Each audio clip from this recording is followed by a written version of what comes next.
क्या होगा अगर चांद धरती से टकरा जाए? तो क्या दुनिया खत्म हो जाएगी? दुनिया तो खत्म होगी, लेकिन टकराने से नहीं, उससे पहले ही। लेकिन कैसे?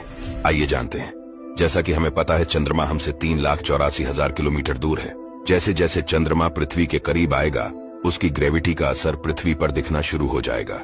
और जब चांद पृथ्वी से 2 लाख किलोमीटर तक करीब आएगा, तो समुद्र में भयंकर सुनामी आएगी, जिससे समुद्र के किनारे बसे हुए सारे शहर डूब जाएंगे।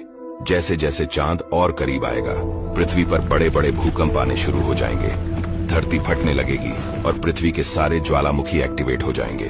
और जब चंद्रमा पृथ्वी से सिर्फ 60,000 किलोमीटर की दूरी पर होगा, तब समुद्र की लहरें 100 मीटर से भी ऊंची हो जाएगी। जैसे ही चंद्रमा धरती के एटमॉस्फेयर में एंटर करेगा, पृथ्वी की स्ट्रॉन्ग ग्रेविटी चांद को कई टुकड़ों में बिखेर देगी, जिससे पृथ्वी के चारों ओर एक रिंग सिस्टम बन जाएगा, बिल्कुल शनि ग्रह की तरह। अगर आप साइंस और स्पेस में दिलचस्पी रखते हैं, तो साइंस स्टेशन के साथ जुड़े रहिए।